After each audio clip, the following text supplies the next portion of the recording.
Alors les chansons, les chansons, je trouve, sans doute comme beaucoup d'entre vous, parce qu'on aime les chansons terriblement, hein, si on voit maintenant l'usage frelaté qui en est fait à la télévision, les chansons sont une formidable machine à mémoire. À travers une chanson, on se souvient d'une période et de beaucoup de choses particulières, un peu du grain de cette période, de ce qu'elle avait de particulier.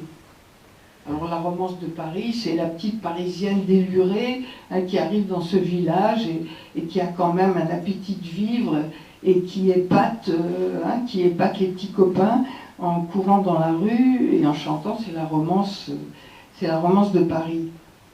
Bon, la chanson J'attendrai, là c'est quelque chose de beaucoup plus fort. C'est toute la logique profonde du récit. Et en quelque sorte son socle. Cette chanson a toujours suscité chez la narratrice beaucoup d'émotions. Et quand elle l'entendait, les larmes lui montaient aux yeux.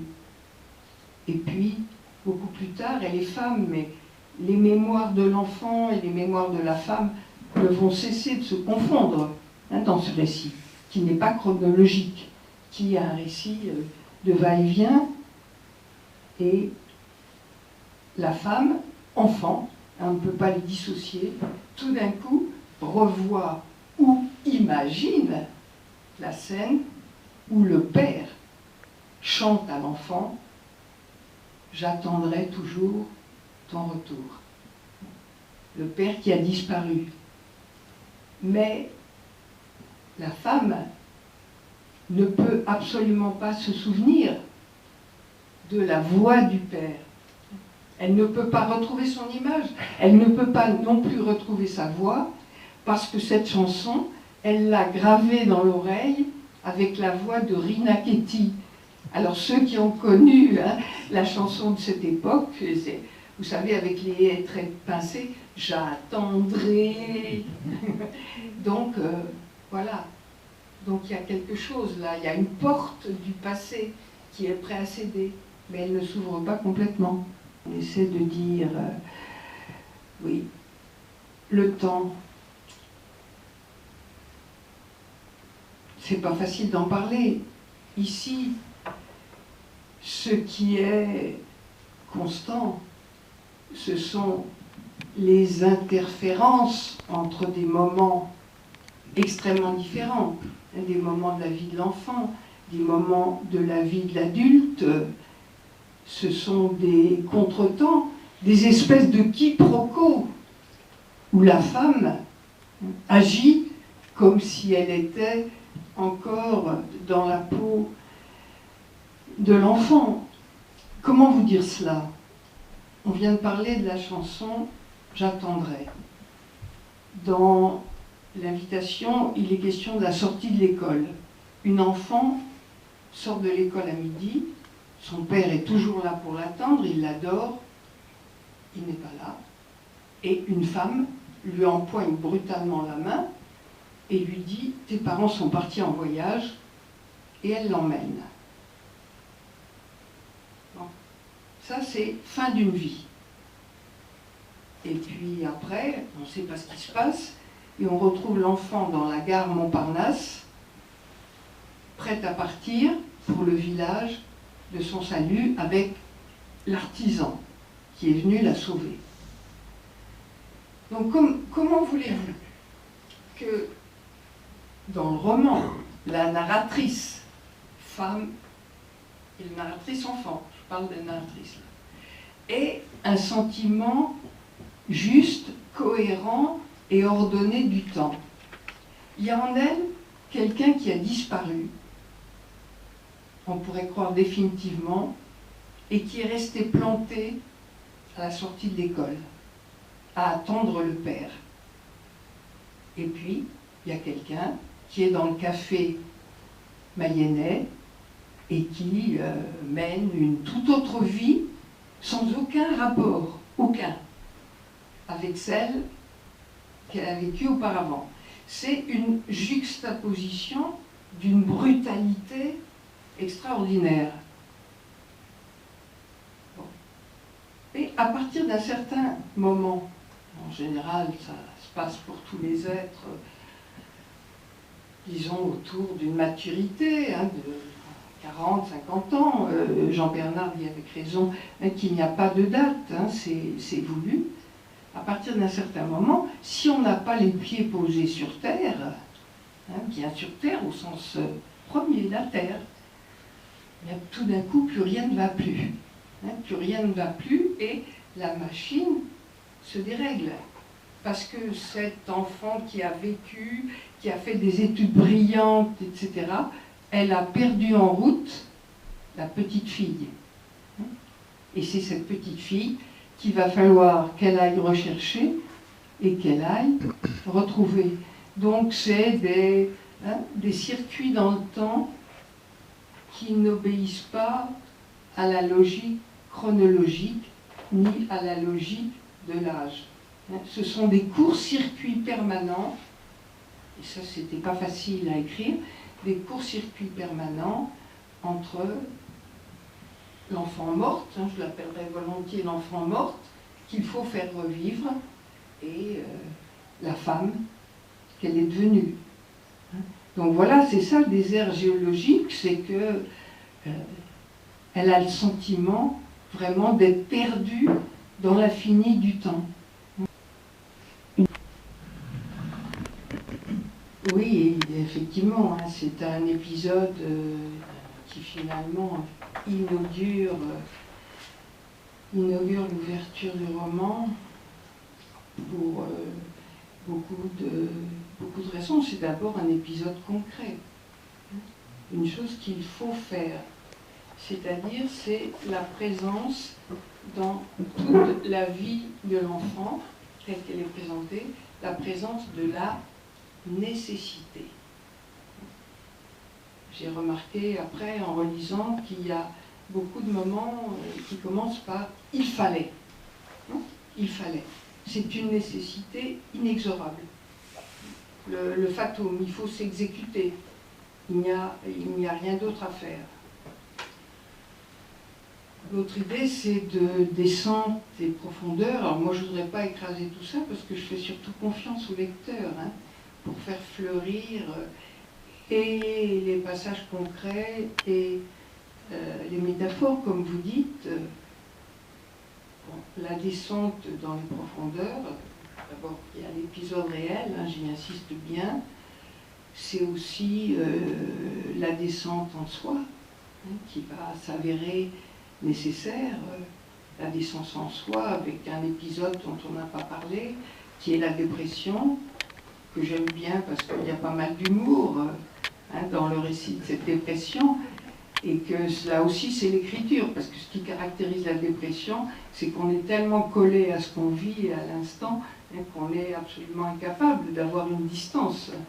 Hein, et c'est ça qui est quelque chose de terrible dans la dépression. Donc c'est la descente en soi, avec tout ce que ça recèle d'ailleurs, hein, cette descente en soi, tout ce que ça recèle à de choses nauséabondes, terribles, hein, de cauchemars, hein, les rats gras et luisants. Bon, c'est aussi bien entendu hein, l'écriture. C'est Kafka qui disait je rêverais d'être enfoui sous terre avec une pierre sur la tête et qu'on me mette à disposition de quoi manger. Bon. Donc il y a tout ça, il y a beaucoup d'autres choses encore. La bête immonde, c'est pas rien, enfin, dire, le rat et la bête immonde. Bien entendu, le rat et la bête immonde, et vous savez que, bien entendu, c'est ainsi que les nazis, c'était une des façons qu'ils avaient de désigner les juifs, et dans le livre que j'aime beaucoup de Malaparte, Caput, hein, sur en Pologne, sous la direction de Frank, il y a des choses absolument terribles sur les rats. Donc bien sûr il y a tout ça, mais si vous voulez, un moment, tout d'un coup, s'impose à vous qu'il faut écrire un texte et que ce texte-là, c'est l'ouverture de votre livre. C'est pas du tout celui qu'on écrit en premier. Hein. De même que le titre. Le titre, il est venu complètement à la fin, quand le livre était écrit. Et le titre, c'est quelque chose de fort et de significatif par rapport à la structure du livre. Hein, l'amour sans visage. Voilà. Une chose importante aussi, c'est que le temps, l'approche du temps ne se départit pas des lieux. Il y a 3 lieux que je retiens là très rapidement. C'est Argenteuil, bien sûr, pour le prix de l'enfance. C'est aussi le parvis de l'école. Vous appelez ça le parvis de l'école. Il n'y avait sans doute pas de parvis à l'école, mais enfin c'est très... Comme une cathédrale. Et souvent vous le qualifiez du parvis blanc. Hein. On va revenir là-dessus. Et puis Orion, hein, dont on a déjà parlé, qui s'oppose en réalité à ces 2 lieux de la prime enfance. Ce qui est intéressant pour Argenteuil, c'est le lieu des parents, c'est le lieu de la prime enfance.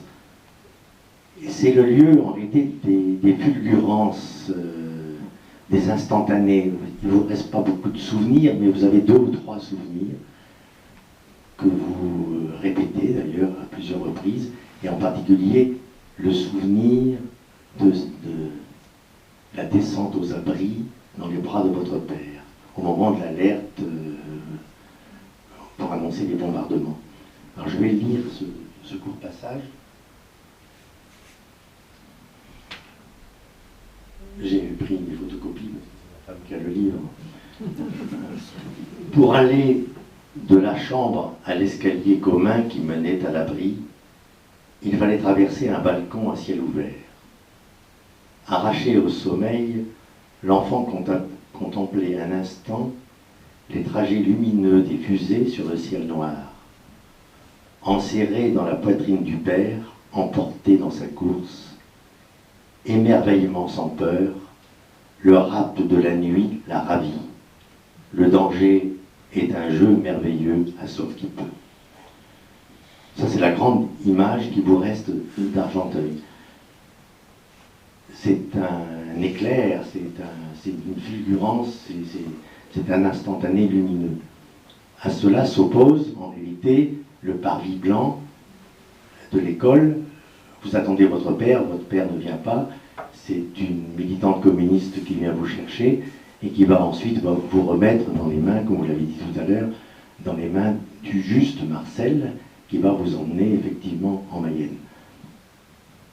Ce qui est intéressant, c'est que vous dites ce moment, c'est le moment de l'explosion. C'est en fait le moment de la blancheur, c'est-à-dire ce négatif qui prend le jour et qui est en réalité l'image disparaît, tout disparaît en ce moment. Bon. Est-ce que vous pouvez encore, j'ai trop commenté. Qu'est-ce que vous voulez que je vous dise? Je parle des lieux. À propos de ces 2 lieux. Les 2 lieux, oui, le balcon à ciel ouvert, ça c'est vrai. Sans doute l'enfant a des souvenirs, quelques flashs, hein, parce que il y a très peu de souvenirs, il y a des traces, parce qu'il y a la sirène, parce qu'il y a la hâte pour courir aux abris, et ça l'enfant est protégée, elle n'a pas peur, parce qu'il y a l'enchantement du ciel avec ses fusées multicolores. Alors ça effectivement c'est important, et ça se retrouvera ensuite dans les cauchemars de l'enfant, hein, lorsqu'elle est réfugiée à Orion, et il y a 2 cauchemars. Le premier, 2 cauchemars qui reviennent souvent, et le premier, c'est l'image d'un ciel avec toutes sortes de tracés multicolores en pointillés, et ça ressemble à une devinette enfantine. Vous savez, les devinettes dans lesquelles il faut tourner... Il faut relier les points. Il faut relier les points pour trouver ce qu'il y a. Et donc, l'enfant... Bon, à la fois, elle est subjuguée par ces pointillés lumineux, et en même temps, elle a peur de voir la figure. Qu'est-ce que c'est? Est-ce que c'est le Père? Est-ce que c'est Dieu? et elle se réveille en sursaut. Donc ça montre la force du lieu, du balcon à ciel ouvert. Le parvis de l'école, ça c'est, je veux dire, c'est totalement, effectivement, l'école n'a pas un parvis, ça devient un parvis parce que c'est comme, pour l'enfant, c'est comme l'explosion d'Hiroshima. C'est-à-dire, en un instant, tout disparaît. Je crois qu'il est écrit d'ailleurs, tout disparaît. C'est comme un négatif. Les personnages et leur ombre même.